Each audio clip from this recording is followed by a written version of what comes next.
اعوذ باللہ من الشیطان الرجیم بسم اللہ الرحمن الرحیم بلغ العلا بکمالہ، پہنچے کمال پر وہ اپنی بلندیوں کے ساتھ، کشف الدجا بجمالہ، آپ کے حسن و جمال سے سارے کے سارے اندھیرے دور ہو گئے، حسنت جمیع خصالہ، یا رسول اللہ صلی اللہ علیہ وسلم آپ کی تمام عادتیں بہت اچھی ہیں، صلو علیہ وآلہ، آپ پر اور آپ کی آل پر اربوں خربوں درود ہو۔ آپ تمام حاضرین کو السلام علیکم ورحمۃ اللہ وبرکاتہ۔ امید کرتی ہوں کہ ہم صحت کے ساتھ ساتھ ایمان کی حالت کو بہتر بنانے کے لیے یہاں پر آئے ہیں۔ آج مجھے جس ٹاپک پہ گفتگو کرنے کے لیے کہا گیا ہے وہ ہے تبرکات مصطفیٰ صلی اللہ علیہ وسلم۔ ابھی آپ نے بھی دیکھا ہوگا کہ بہت ساری محافل میں خانہ کعبہ کا غلاف، ریاض الجنہ کا کارپٹ، اس طرح آقا علیہ السلام کی ذات سے منسوب بہت ساری چیزوں کو لایا جاتا ہے، ان کی زیارت کروائی جاتی ہے۔ بہت سے ذہنوں میں بہت سے سوال اٹھتے ہیں کہ آیا یہ جائز ہے کہ نہیں، کیا اس کی زیارت کرنی چاہیے یا نہیں کرنی چاہیے، اور زیارت کرنے سے کیا فائدہ ملتا ہے، کیونکہ اب آقا علیہ السلام تو ظاہر طور پر ہمارے سامنے موجود نہیں ہیں، اور ہمیں کیا معلوم کہ جو چیزیں ہمارے پاس آ رہی ہیں وہ صحیح بھی ہیں کہ نہیں۔ اس طرح کے اور بہت سارے سوالات ہمارے سب کے ذہنوں میں گھومتے رہتے ہیں، جس وجہ سے ہم شک میں مبتلا ہو جاتے ہیں، اور شک ایسی چیز ہے کہ جو ہدایت کے راستے میں رکاوٹ بن جاتی ہے۔ جب یقین نہیں ہوتا تو سچ دکھائی بھی نہیں دیتا، جب یقین ہوتا ہے تو پھر تھوڑی بہت کمی بھی انسان برداشت کر لیتا ہے۔ اس لیے ان بہت سارے سوالوں کو وہ سامنے رکھتے ہوئے آج اس ٹاپک کا میں نے انتخاب کیا ہے۔ اور سٹارٹ میں جب باجی بات کر رہی تھی تو انہوں نے بہت اچھی بات کی کہ محبت دنیا کی محبت ہو یا آخرت کی یا آقا علیہ السلام کی محبت ہو، یہ ایسے نہیں مل جاتی۔ ہر محبت قربانی مانگتی ہے۔ دنیا کی محبت ہے، اس کو پانے کے لیے بھی بہت کچھ قربان کرنا پڑتا ہے، بن گھر بیٹھے بٹھائے کچھ بھی نہیں ملتا، اس کے لیے بھی ایفرٹ کرنی پڑتی ہے۔ ماں کی محبت ہے تو ماں کو بھی ماں بننے کے لیے سیکریفائس کرنا پڑتا ہے۔ دنیا کے ہر رشتے کی جو بھی کوئی محبت ہے، ہر محبت کو پانے کے لیے کچھ نہ کچھ قربان کرنا پڑتا ہے۔ تو پھر یہ کیسے ہو سکتا ہے کہ جس محبت کی وجہ سے یہ سارا جہان بنایا ہے وہ بیٹھے بٹھائے ہمیں مل جائے؟ اس کے لیے تو سب سے بڑی قربانی درکار ہے۔ اور محبت جو ہے یہ آقا علیہ السلام کی محبت خاص کر یہ ہر دل کو عطا نہیں کی جاتی، کیونکہ وہ خود پاک ہیں، اللہ تعالیٰ پاک ہے، ان کے نبی پاک ہیں، اور وہ محبت بھی پاک دلوں کو دی جاتی ہے۔ پاک دلوں سے کیا مراد؟ کہ ایسے دل جو نفرت سے خالی ہوں، ایسے دل جو حسد سے خالی ہوں، ایسے دل جو جھگڑا کرنے سے پاک ہوں، ایسے دل جو قربانی دینا سیکھیں، ایسے دل جو دوسروں کا احساس کرتے ہیں، ایسے دلوں کے اندر اللہ تعالیٰ اپنی اور اپنے محبوب کی محبت ڈالتا ہے۔ ایک شاعر نے کہا کہ محبت کے لیے کچھ خاص دل مخصوص ہوتے ہیں، یہ وہ نغمہ ہے جو ہر ساز پہ گایا نہیں جاتا۔ بہت سے لوگ اس دنیا میں موجود ہیں لیکن عاشق بہت تھوڑے ہیں۔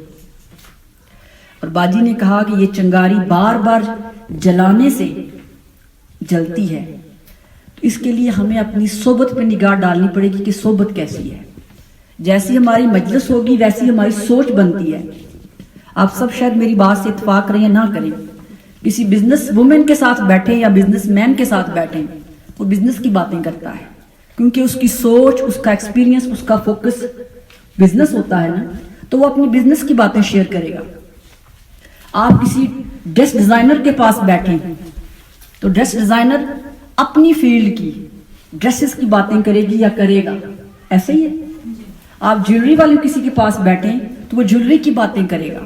آپ ڈاکٹر کے پاس بیٹھیں تھوڑی دیر رسمی گفتگو کے بعد وہ آپ کی ہیلتھ پہ آ جاتا ہے، یہاں ڈاکٹر بھی بیٹھے ہیں، کیونکہ ان کا پروفیشن ہے، کیونکہ ان کی زندگی میں میڈیسن ہیلتھ اتنی رچ بس جاتی ہے کہ وہ غیر عادی طور پر بھی باتیں کرنا شروع کر دیتے ہیں۔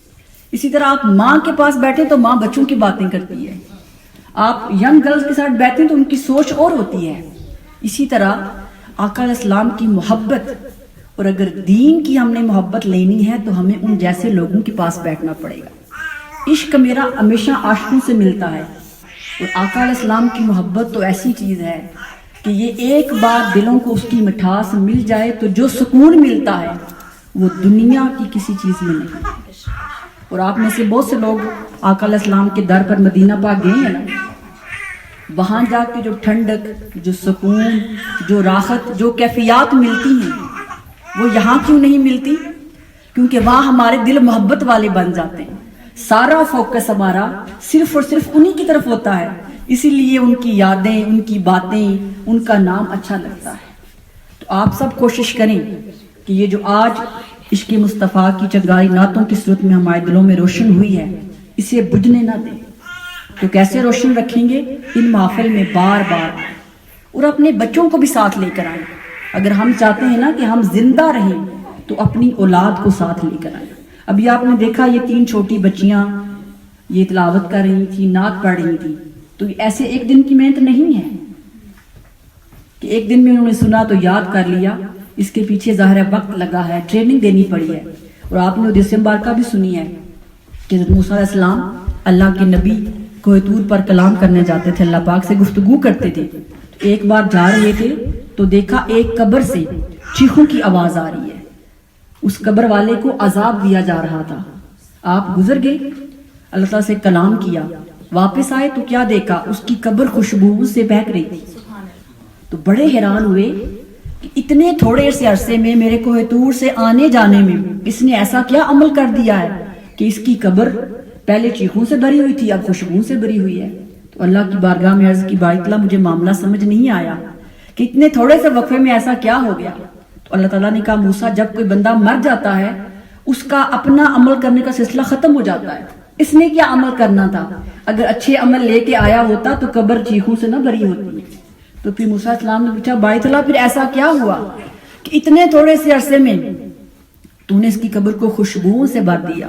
تو پھر اللہ پاک فرمایا اے موسیٰ جب اس کی وفات ہوئی تھی اس نے اپنے پیچھے اولاد چھوڑی تھی، آج اس کی اولاد نے بسم اللہ پڑھنا سیکھا ہے۔ تو میری یارت نے گوارا نہ کیا کہ جس کی اولاد دنیا میں میرا نام لے رہی ہو میں اسے دوزخ کی آگ میں چلاؤں۔ اس اولاد کے اللہ کے نام لینے پر اللہ تعالیٰ نے اس گناہگار کی بخشش کر دی۔ تو سوچے وہ والدین کہ جنہوں نے آج اپنے بچوں کی زبانوں پر آقا علیہ السلام کی نعت جاری کر دی ہے، جنہوں نے اپنی اولاد کے سینوں میں آقا علیہ السلام کی محبت بھر دی ہے، پھر ان کے اجر کا کیا عالم ہوگا۔ تو خوش نصیب ہیں وہ والدین جو اب اپنی اولاد کو اس راستے پہ چلا رہے ہیں۔ شاید ابھی مشکل لگتا ہو کیونکہ ابھی ریوارڈ سامنے نظر نہیں آتا، یہ ریوارڈ اس دن نظر آئے گا جس دن ہم سب کی ظاہری آنکھیں بند ہو جائیں گی۔ اور جو ٹاپک مجھے دیا گیا ہے تبرکات مصطفیٰ صلی اللہ علیہ وسلم کے بارے میں، اور یہ بہت سے سوال ہو سکتا ہے آپ کے ذہنوں میں بھی آتے رہے کہ بھائی کیوں زیارت کریں۔ تو سب سے پہلے ہم قرآن مجید کو دیکھتے ہیں کہ کیا قرآن مجید میں کوئی اس کا ذکر ہے کہ نہیں ہے، اور خاص کر جو بزرگان دین کے ساتھ، اولیاء انبیاء کے ساتھ جو منسوب چیزیں ہوتی ہیں وہ ببرکت کیوں ہوتی ہیں۔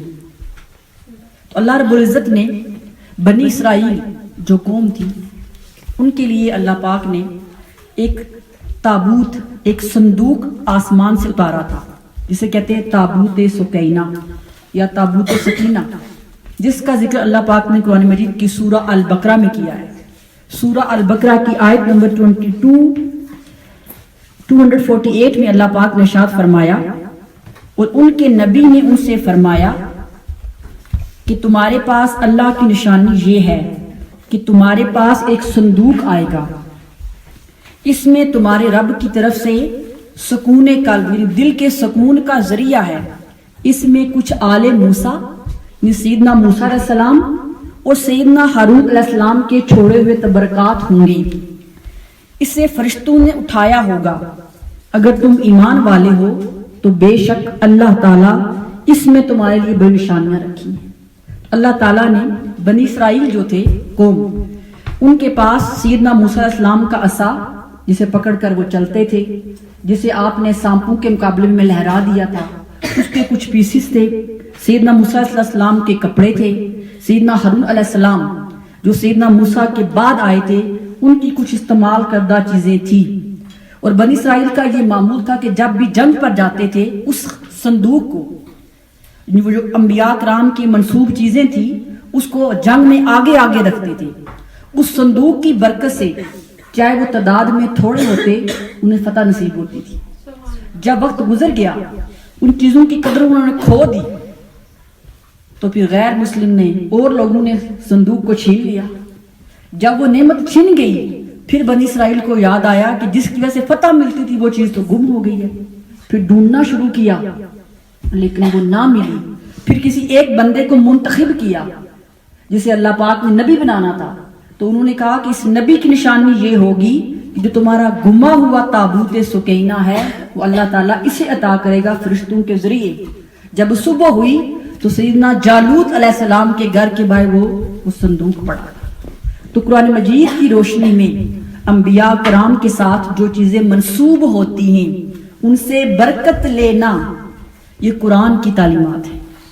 یہ پہلی میں نے آپ کو شلدر بتائی ہے، سورہ البقرہ آیت نمبر 248.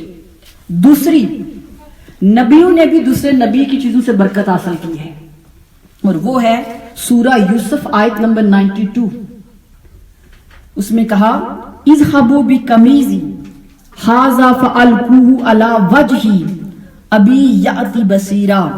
سیدنا یوسف علیہ السلام کے جب بھائیوں کی ملاقات ہوئی تو بھائیوں نے بتایا کہ آپ کے غم میں، آپ کی جدائی میں رو رو کے ہمارے باپ سیدنا یعقوب علیہ السلام کی آنکھوں کی روشنی ختم ہو گئی ہے.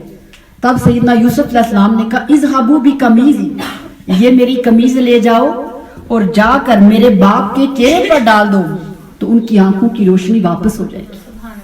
یہ سورہ یوسف کی آیت نمبر 92 سے لے کر 96 تک پورے واقعے کو بیان کیا ہے. اور کہتے ہیں کہ جب سیدنا یوسف علیہ السلام کی قمیض لے کر جانے والا جب مصر سے نکلا تھا تو سیدنا یعقوب علیہ السلام اپنے گھر کنعان میں تھے. آپ کی آنکھوں کی روشنی ختم ہو گئی تھی، اتنے اپنے بیٹے کی جدائی میں روتے تھے. تو آپ نے کہا مجھے یوسف کی خوشبو آ رہی ہے. تو آپ کے جو باقی بیٹے تھے اور جو اور لوگ تھے کنعان کے انہوں نے کہا شاید یعقوب علیہ السلام بوڑھے ہو گئے ہیں، دیوانے ہو گئے ہیں. کہاں یوسف؟ 40 سال ہو گئے ہیں اس کا پتہ ہی نہیں ہے. تو کہاں یوسف ہے؟ لیکن 2 دن کے بعد پھر جو وہ قاصد تھا وہ قمیض لے کر گیا اور جو ہی وہ قمیض سیدنا یعقوب علیہ السلام کی آنکھوں پر ڈالی گئی تو آپ کی کھوئی روشنی واپس آ گئی. تب سیدنا یعقوب علیہ السلام نے کہا یہ قرآن میں لکھا ہے کہ میں نہیں کہتا تھا کہ اللہ سب سے بہتر جاننے والا ہے، اور اللہ نے کہا کہ یقین رکھنے والوں کے لیے نشانی ہے. تو گویا یہ 2 میں نے صرف آپ کو شدر بتائی، باقی بہت ساری جگہوں میں نبیوں نے ولیوں کی چیزوں سے فائدہ لیا ہے. نبیوں کی متبرک چیزوں سے فائدہ لینا قرآن نے بتایا، اور انبیاء کرام نے ولیوں سے بھی فیض لیا ہے کیونکہ اللہ تعالیٰ کی ذات عطا کرنے والی ہے. یہ نہیں معلوم کس کے صدقے کس کو عطا کرتے ہیں، کیونکہ انبیاء، اولیاء، صالحین وہ لوگ ہوتے ہیں جو اللہ کے چنے ہوئے لوگ ہوتے ہیں.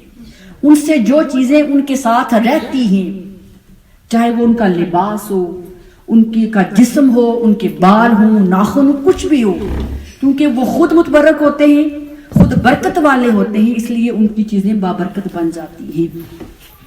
اور آقا علیہ السلام کی ذات مقدسہ تو وہ ذات ہے کہ جنہیں اللہ تعالیٰ نے پوری انسانیت کے لیے رحمت بنا کر بھیجا. اور ایک امتی کے لیے اتنی بڑی خوش نصیبی کی بات ہے کہ ہمیں اپنی نبی کے ساتھ جڑی ہوئی کوئی چیز مل جائے. اور یہ صرف ہم نہیں کرتے، یہ صحابہ کرام کا بھی معمول تھا.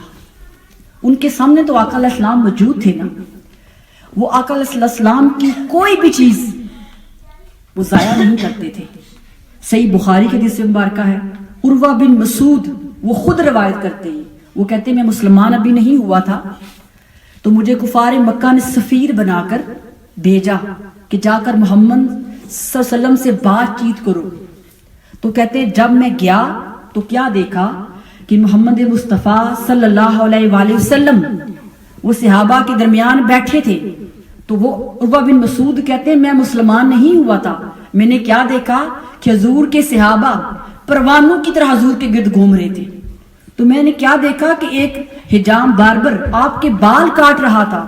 تو سب صحابہ نے اپنے ہاتھ آقا علیہ السلام کے پشت مبارک کے ساتھ رکھے ہوئے تھے کہ کوئی بھی بال اگر کٹے تو نیچے نہ گرے. اور کہتے ہیں پھر میں نے دیکھا کہ اگر آقا علیہ السلام اپنا لعاب دہن پھینکتے تو صحابہ اپنی تلیاں اپنے ہاتھ آگے کر دیتے کہ آقا علیہ السلام کا لعاب دہن زمین پر نہ گرے.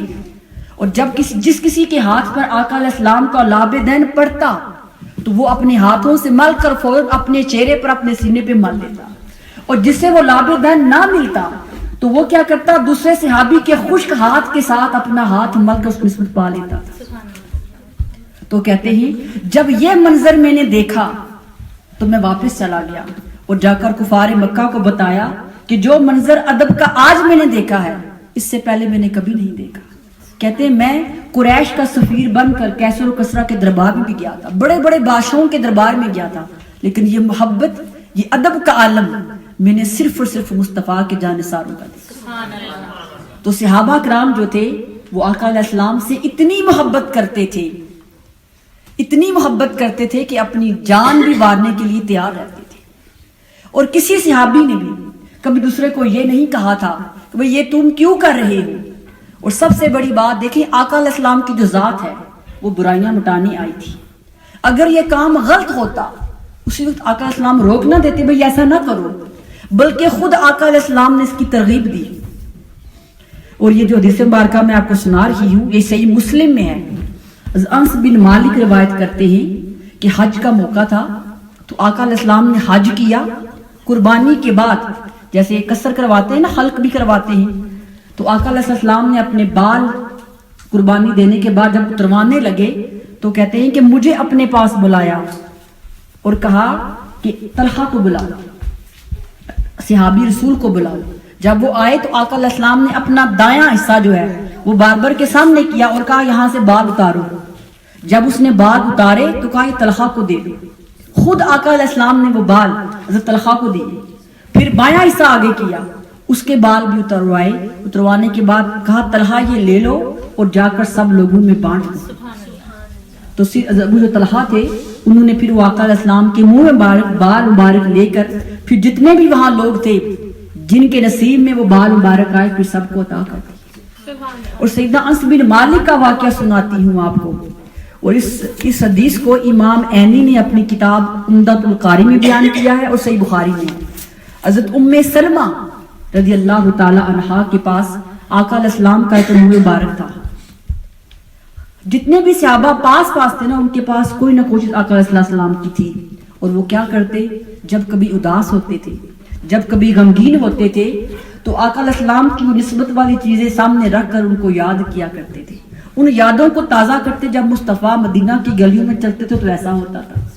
تو سیدہ ام سلمہ کے پاس بھی آقا علیہ السلام کا ایک منہ مبارک تھا جسے انہوں نے چاندی کی بوتل میں ڈال کے رکھا ہوا تھا. صحابہ کرام میں سے جب بھی کوئی بیمار ہوتا, کسی کو نظر لگ جاتی تو وہ کیا کرتے کہ اپنی وائف کو, اپنی بیٹی سے کہتے جاؤ سیدہ ام سلمہ کے پاس, اور وہ جو جس بوتل میں انہوں نے آقا علیہ السلام کا منہ مبارک بال مبارک سیو کر کے رکھا ہوا ہے اس میں سے پانی لے کر آؤ تاکہ اس کے پینے سے ہمیں شفا ملے. تو صحابہ کرام پھر کیا کرتے کہ اپنے گھر سے پانی لے کے جاتے تو آقا علیہ السلام کا بال مبارک اس پانی سے گزار کر بیماروں کو شفا ملا کرتی تھی. جس کو نظر لگ جاتی تھی اس نظر کو دور کرنے کے لیے بھی آقا علیہ السلام کے منہ مبارک یعنی بال مبارک کو پانی سے تر کر کے اس پانی کو پیا کرتے تھے. تو یہ صحابہ کرام کا معمول تھا. اور سیدنا انس بن مالک کے پاس آقا علیہ السلام کے ناخن مبارک تھے, آقا علیہ السلام کے بال مبارک تھے, کچھ آقا علیہ السلام کے ڈریسز تھے جو کیونکہ وہ بہت انہوں نے عرصہ آقا علیہ السلام کی خدمت کی ہے. جب ان کی وفات کا وقت آیا تو انہوں نے ایک صحابی سے کہا کہ اب مجھے لگتا ہے کہ میری موت کا وقت قریب آ گیا ہے, تو ایسا کرو کہ آقا علیہ السلام کا ایک منہ مبارک اور ایک ناخن میرے پاس ہے, تو ایسا کرنا جب میری وفات ہونے لگے تو میری زبان کے نیچے رکھ دینا. میں چاہتا ہوں جب میں قبر میں جاؤں تو حضور کا منہ مبارک میری زبان کے نیچے ہو. تو کہتے ہیں کہ جب ان کی ڈیتھ ہوئی تو میں نے فوراً وہ آقا علیہ السلام کا جو منہ مبارک تھا وہ ان کی زبان کے نیچے رکھ دیا. صحابی رسول کا یہ عقیدہ ہے کہ میں آقا علیہ السلام کی برکات کے ساتھ, آقا علیہ السلام کی نسبت کے ساتھ قبر میں جاؤں. تو سیدنا انس بن مالک رضی اللہ تعالی عنہ کو آقا علیہ السلام کے منہ مبارک کو زبان میں رکھ کر، یعنی اس وقت فوراً ہی ان کے منہ میں رکھ دیا گیا، تو پھر ان کو دفن کیا گیا۔ اسی طرح بہت سے صحابہ کرام ہیں جن کے پاس آقا علیہ السلام کی بہت سی منصوبات اور تبرکات تھی، اور وہ ہمیشہ اس کا احترام کرتے تھے۔ صحابہ کرام سے بڑھ کر آقا علیہ السلام کے بعد کوئی اور چیز ہمارے پاس شلدر کے لیے نہیں ہے، کیونکہ آقا علیہ السلام کے بعد صحابہ کرام میں دین کو پھیلانے کا ذریعہ بنے۔ اگر یہ کوئی غیر شرعی کام ہوتا تو فرسٹ آف آل آقا علیہ السلام نے انہیں منع کر دینا تھا۔ تو اولیاء، انبیاء، صالحین کے ساتھ منسوب چیزوں کی زیارت کرنا، انہیں اپنے پاس برکت کے لیے محفوظ رکھنا، یہ جائز ہے قرآن و حدیث دونوں کی روح سے۔ اس میں کوئی نہ بدعت ہے، نہ شرک ہے، نہ کوئی گناہ ہے، بلکہ یہ تو خوش نصیبی ہے، یہ تو سعادت ہے جو ہر کسی کو نہیں ملتی۔ نصیب والے ہوتے ہیں کہ جن کے پاس آقا علیہ السلام کی نسبت کی کوئی چیز ہو، اور جانتے ہیں کہ آقا علیہ السلام کا کیا مقام ہے۔ آقا علیہ السلام کی ذات مبارکہ پوری امت کے لیے وہ لیڈر بھی ہیں، گائیڈ لائن دینے والے بھی ہیں، اور موسن بھی ہیں، اور ان کے ساتھ محبت کرنا، ان کا ادب کرنا، یہ ہمارے ایمان کا حصہ ہے۔ جس شخص کے دل میں آقا علیہ السلام کا احترام نہیں ہے، وہ محبت نہیں کرتا، چاہے لاکھ حج کر لے، نمازیں پڑھ پڑھ کے ماتھے پہ محرابیں بنا لے، میلاد بھی کرواتا رہے، اگر وہ ادب نہیں کرتا تو اس کا کوئی ایک عمل بھی اللہ کی بارگاہ میں قبول نہیں ہے، کیونکہ اللہ تعالیٰ نے جتنی بھی عبادتیں دی صدقہ مصطفیٰ کی دی، ایمان دیا صدقہ مصطفیٰ کی۔ آج ہم کعبہ جاتے ہیں اور لبیک لبیک کی صدائیں دیتے ہیں، پہلے یہ تو دیکھیں کعبہ کو ہم پہچانتے تھے؟ اس کعبہ کو 360 بتوں سے بھر کے رکھا ہوا تھا۔ آقا آئے تو بتایا لوگوں یہ بتوں کا گھر نہیں ہے، یہ پتھروں کا گھر نہیں ہے۔ اور دیکھیں اللہ کی اپنی سنت ہے کہ جن چیزوں کے ساتھ مصطفیٰ اس کے نبیوں کی کوئی چیز نسبت جڑ جائے وہ انہیں کعبے کے سینے میں سنبھال کے رکھتا ہے۔ آپ نے مقام ابراہیم دیکھا ہے نا، وہاں پر 2 نفل پڑھے جاتے ہیں۔ اگر آپ قرآن کھول کے دیکھیں تو قرآن کہتا ہے وَاتَّخَذُوا، ابراہیم کے پاؤں کے نشان کو اپنا مصلی بنا لو۔ بھئی کیوں؟ مقام ابراہیم کیا ہے؟ ایک پتھر ہے جس کے اوپر سیدنا ابراہیم علیہ السلام کے قدموں کے پاؤں کے نشان ہیں۔ جب آقا علیہ السلام نے مکہ کو فتح کیا تو 360 بتوں سے کعبہ خدا کا گھر بھرا ہوا تھا۔ مولا علی کے ساتھ اب سارے بت توڑ رہے تھے، کیونکہ اللہ کا حکم تھا میرے گھر کو پتھروں سے پاک کرو۔ مقام ابراہیم بھی وہیں پر تھا۔ جب پتھر توڑ رہے تھے، جب مقام ابراہیم کے پاس آئے تو غیب سے ندا آئی محبوب اسے نہیں توڑنا۔ پوچھا بھائی تعالیٰ کیوں؟ خود ہی تو کہا ہے میرے کعبے کو پتھروں سے پاک کر دو، اور یہ بھی تو پتھر ہے۔ تو جواب آیا وہ پتھر اور تھے، یہ پتھر اور ہے، ایسا کرو مصطفیٰ اس کو کعبے کے سینے میں گاڑ دو۔ پوچھا باری تعالیٰ کیوں؟ تو اللہ نے جواب دیا اس کے ساتھ کسی کی یادیں جڑی ہیں۔ میں چاہتا ہوں کہ جب تمہاری امت اس کعبے کا طواف کرنے آئے، جو کوئی اس کعبے کا طواف کرتے کرتے لبیک کرتے کرتے اس کے پاس آئے، انہیں معلوم ہو جائے یہ کعبہ تمہارے صدقے سے ملا ہے۔ پوچھا بھائی تعالیٰ اس پتھر کے ساتھ ایسا کیا ہوا تھا؟ جواب دیا اس پتھر پر کھڑے ہو کر کبھی کسی نے محبوب مجھ سے تجھ کو مانگا تھا۔ یہ وہ پتھر ہے جس پر سیدنا ابراہیم نے کھڑے ہو کر کعبہ تعمیر کیا تھا۔ جب کعبہ تعمیر کر لیا، دیواریں جب اونچی ہو گئی، یہ پتھر جنت سے آیا تھا، جیسے حضرت اسود کو دیکھا ہے نا، وہ بھی جنت سے آیا ہے۔ تو جب دیواریں اونچی ہو گئیں، سیدنا اسماعیل کے ہاتھ اوپر نہیں پہنچتے تھے، تو یہ پتھر لفٹ کا کام کرتا تھا۔ جب سیدنا ابراہیم علیہ السلام نے نیچے آنا ہوتا وہ آٹومیٹکلی نیچے ہو جاتا، جب اوپر جانا ہوتا پتھر اوپر چلا جاتا۔ جب کعبہ تعمیر ہو گیا تو دعا کی، اس وقت اللہ پاک نے قرآن نے کہا ہے سورہ بقرہ میں کہ تم نے اور اسماعیل نے مل کر میرا گھر تعمیر کیا ہے، بتاؤ کیا اجرت دوں، کیا مزدوری دوں؟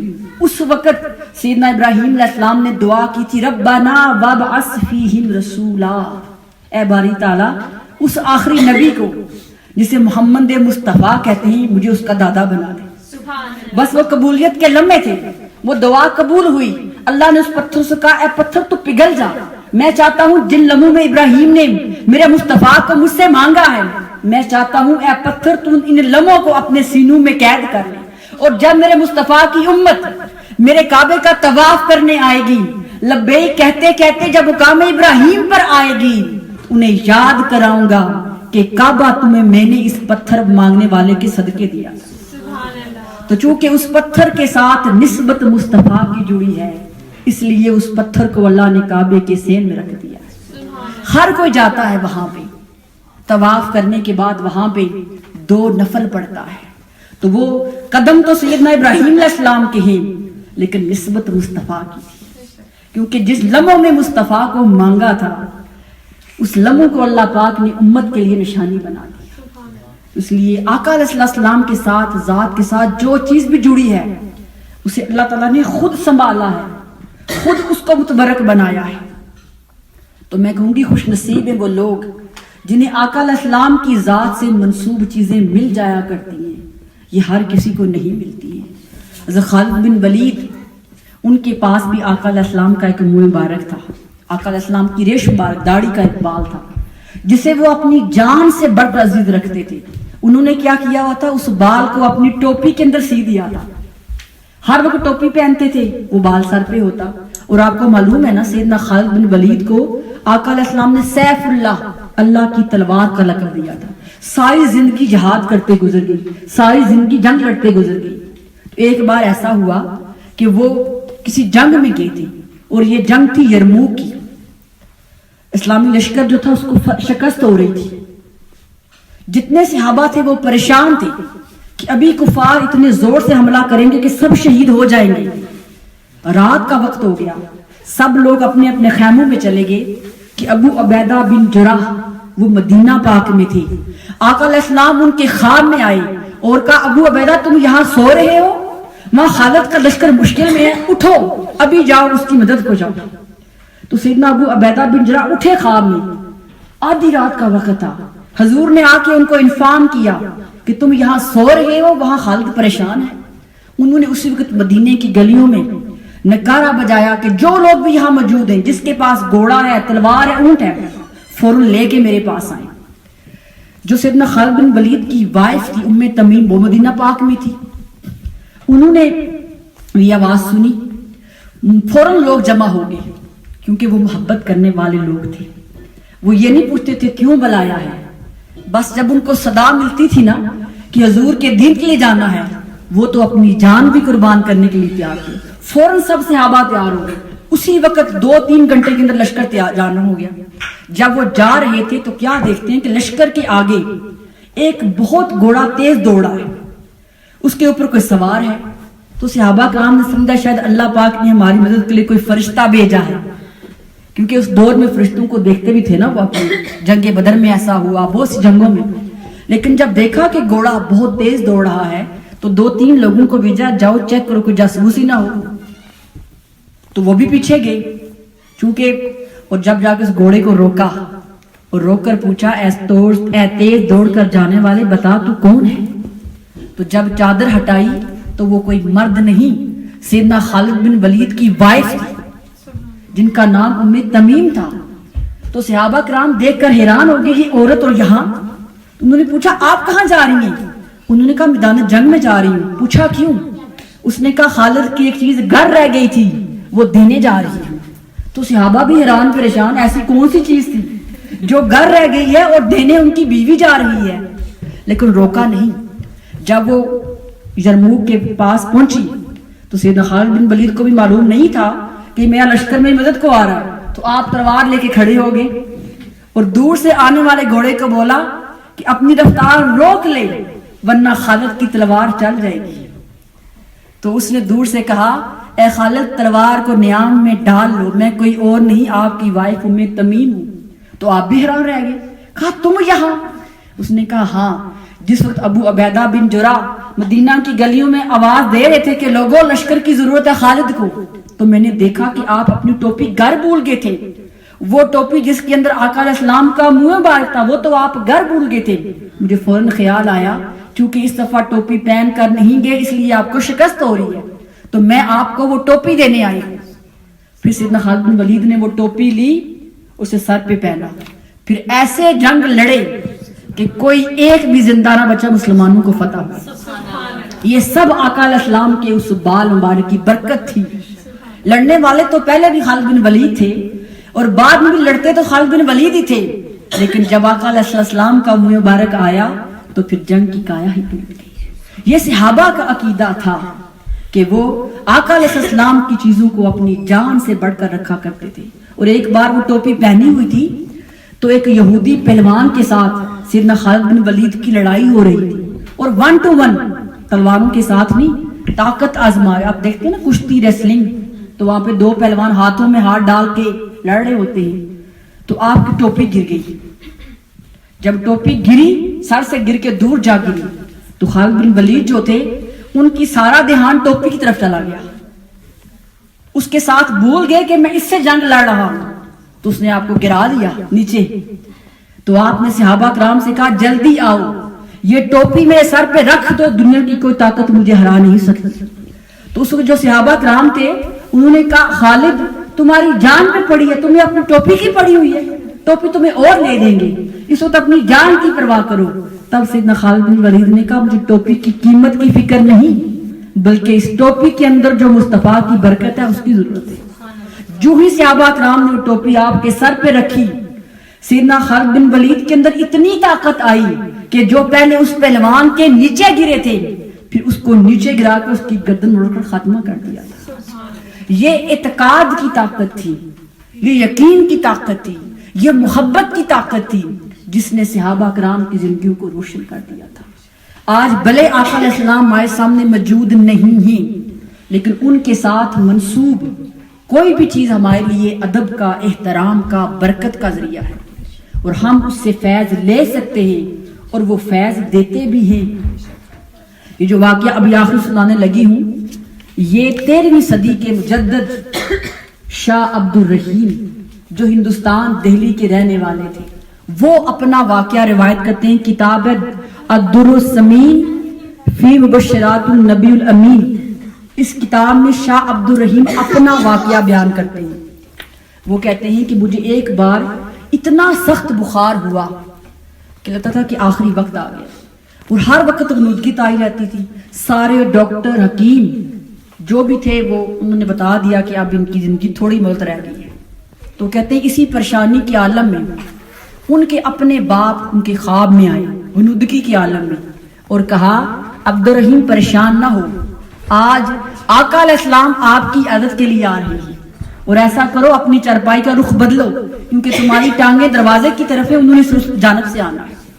تو کہتے ہیں مجھے جلا کے اٹھا, اتنی شدید بیماری میں طاقت آ گئی, اور کہتے ہیں بولا نہ گیا تو میں نے خدمتگاروں کو اشاروں سے کہا کہ میری چارپائی کا رخ بدل دو. یہ بہت دور کی بات نہیں ہے, یہ بہت پہلے کی بات نہیں بتا رہی, ابھی کی بتا رہی ہوں بات. تو کہتے ہیں جب چارپائی کا رخ بدل دیا تو میرے پہ پھر غنودگی چھا گئی. تو کہتے ہیں میں کیا دیکھتا ہوں کہ آقا علیہ السلام تشریف لائے اور آ کر مجھے اپنے سینے سے لگایا. کہتے ہیں جب آقا علیہ السلام کا سینہ میرے ساتھ لگا تو میں رونا شروع ہو گیا اور میرے آنسو گر رہے تھے. حضور بار بار تھپکی دے رہے تھے اور کہتے ہیں ابراہیم عبد الرحیم پریشان نہ ہو, اب تمہاری صحت ٹھیک ہو جائے گی. تو کہتے ہیں میرے دل میں اس وقت خیال آیا کہ میری مدت سے آرزو تھی کبھی آقا علیہ السلام کا منہ مبارک مل جاتا. تو کہتے ہیں حضور نے میرے خیال کو جان لیا, اور کہتے ہیں اسی وقت اپنی داڑھی مبارک سے ایک بال کھینچا, اتارا اور مجھے دے دیا. کہتے ہیں میں نے اس بال کو چوما, اور کہتے ہیں پھر دل میں خیال آیا یہ تو مجھے خواب میں مل رہا ہے, اور جب میں خواب سے اٹھوں گا تو یہ غائب ہو جائے گا. تو کہتے ہیں آقا علیہ السلام نے وہ میرا خیال بھی جان لیا اور کہا عبد الرحیم پریشان نہ ہو, یہ تمہیں جاگنے کے بعد تمہیں اپنے سرہانے سے ملے گا. کہتے ہیں کافی دیر آقا علیہ السلام نے پھر دعا کی, حضور نے ان کے لیے دعا کی. کہتے ہیں جب خواب ختم ہوا اور لگتا تھا عالم بیداری میں کروایا گیا ہے, تو کہتے ہیں میرا جسم ایسے محسوس ہوتا ہے بیماری ہے ہی نہیں ہے, بالکل تندرست ہو گیا.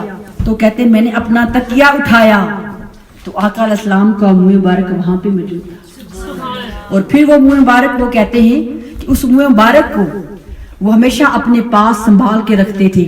ایک بار کوئی نہ ماننے والا آ گیا, اس نے کہا میں نہیں مانتا یہ آقا علیہ السلام کا منہ مبارک ہے, میں کیسے مانوں. انہوں نے کہا کہ دیکھو میں کسی دلیل کو نہیں مانتا، میرا اس بات پر ایمان ہے کہ یہ آقا علیہ السلام کا منہ مبارک ہے۔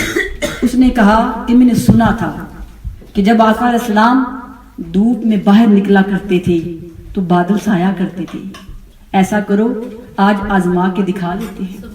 تو شاہ عبد الرحیم نے اپنی کتاب میں لکھا ہے، یہ کتاب شاہ ولی اللہ نے لکھی ہے، اس کے اندر یہ واقعہ لکھا ہے کہ جو ہی آقا علیہ السلام کو دھوپ میں نکالا گیا فوراً بادل چھا گئے، اور پھر وہ ان کی اولاد میں وہ تبرک کے طور پر وہ چلتا رہا۔ اسی طرح عالم عرب میں چونکہ آقا علیہ السلام کی زندگی مکہ میں زیادہ گزری ہے، وہاں بہت ساری فیملیز کے پاس آقا علیہ السلام کے منہ مبارک موجود ہیں، وہ زیارات کرواتے بھی ہیں۔ ایک آخری بات آپ سے کرنا چاہوں گی، مجھے معلوم ہے آپ سب بہت تھکے ہوئے ہیں، کہ جس سوسائٹی میں ہم رہتے ہیں ہم بہت لبرل ہیں، لیکن خواتین کی عزت بہت نازک ہوتی ہے، مرد کو کوئی فرق نہیں پڑتا، یاد رکھیں۔ اللہ تعالیٰ نے عورت کو بنایا ہی نازک اور پاک، عورت کہتے ہیں پردے کی چیز کو، ڈکی رہے چھپی رہے اس میں اس کی عزت ہے۔ آج دیکھنے میں آتا ہے کہ ہم جب اپنے میل کولیز کے ساتھ بات چیت کرتے ہیں تو اتنے فرینک ہوتے ہیں کہ معلوم ہی نہیں ہوتا کہ یہ ہمارا اپنا ہے یا پرایا ہے، چاہے وہ ہمارے تنظیمی معاملات ہوں، چاہے وہ دینی معاملات ہوں، یا ہمارے فرینڈس ہوں۔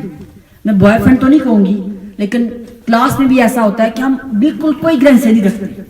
خواتین موسٹ سمجھتی ہیں یہ ہمارے بھائی،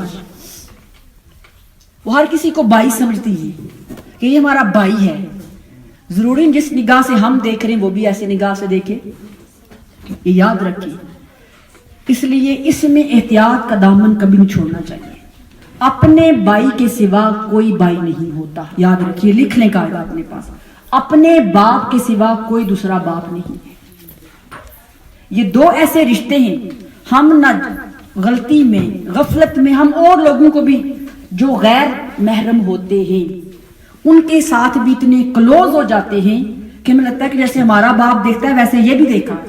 ہو سکتا ہے کہ جس کو اپنے باپ کا درجہ دے رہے ہیں وہ بھی غلط نہ ہو، لیکن جو دیکھنے والی آنکھیں ہیں کیا ہم ان کو روک سکتے ہیں؟ بتائیں، اس کا مطلب ہے آ بیل مجھے مار۔ ہم اپنے احتیاط کا دامن چھوڑ کر دوسروں کو خود دعوت دے رہے ہیں کہ آؤ ہمارے دامن پر دبے لگاؤ، کیونکہ ہماری نیت صاف اور پاک ہے، وہ اللہ دیکھ رہا ہے نا۔ کیا اپنی نیت کسی کو ہم دکھا سکتے ہیں؟ بتائیں، ہماری نیت کوئی نہیں دیکھتا، ہمارا ظاہری عمل دیکھا جائے گا۔ جو ہمارا ظاہری عمل ہوگا، چاہے وہ گفتگو کی شکل میں ہو، چاہے وہ عمل کی شکل میں ہو، چاہے وہ ساتھ بیٹھنے کی شکل میں ہو، وہ دیکھا جائے گا۔ اور میں اس کی مثال آپ کو دوں گی، صحیح بخاری کی حدیث مبارکہ ہے، کتاب الاعتکاف میں بیان کیا گیا ہے کہ ایک مرتبہ آقا علیہ السلام اپنی وائف سیدنا صفیہ بنت حیی کے ساتھ کہیں باہر جا رہے تھے۔ جب آقا علیہ السلام جا رہے تھے تو راستے میں کچھ صحابی کھڑے تھے، حضور اپنی وائف کو ساتھ لے کے جا رہے تھے، تھوڑی دیر آگے جا کے صفیہ کو بولا یا خڑے ہو، اور پھر واپس وہ صحابہ کے پاس آئے اور آ کر کہا کہ یہ کوئی اور نہیں، یہ میری بیوی صفیہ بنت حیی ہے۔ تو صحابہ کرام حیران رہ گئے، انہوں نے کہا یا رسول اللہ صلی اللہ علیہ وسلم معاذ اللہ ہم آپ پہ شک کریں گے؟ تو آقا علیہ السلام نے فرمایا سنو، شیطان تمہاری رگوں میں خون سے بھی تیز دوڑتا ہے، اور مجھے ڈر ہے کہ وہ تمہارے اندر فتنہ نہ پیدا کر دے۔ حضور کا واپس آنا کوئی ضروری نہیں تھا، کیا بھلا کوئی حضور پہ شک کر سکتا تھا؟ بتائیں، لیکن آقا علیہ السلام تو ہم سب کے دلوں کے راز بھی جانتے ہیں، یہ امت کی اصلاح کے لیے کیا۔ بے شک وہ حضور کی وائف تھی اور صحابہ نہیں جانتے تھے، حضور کو ان کو واپس آ کے بتانے کی بھی ضرورت نہیں تھی، لیکن اس کے باوجود احتیاط کا دامن نہیں چھوڑا، کیونکہ کسی کی زبان ہم نہیں پکڑ سکتے، جس نے جو ظاہر دیکھا ہوگا وہ اس پہ یقین کرے گا۔ تو یہاں سے ایک بات واضح ہوتی ہے کہ کبھی بھی ہمیں احتیاط کا دامن ہاتھ سے نہیں چھوڑنا چاہیے، خاص کر جو لوگ دینی معاملات میں کام کرتے ہیں، دینی معاملات میں میٹنگز ہوتی ہیں، کام کاج ہوتا ہے، تو کبھی بھی اکیلے کسی مرد کے ساتھ میٹنگ نہ کریں، اگر کرنی پڑ بھی جائے تو دروازہ کبھی بند نہ کریں، دروازہ کھول کے رکھیں اور فاصلہ رکھ کے بات کریں، یہ ہمارا دین کہتا ہے، کیونکہ خرابیاں اسی سے پیدا ہوتی ہیں۔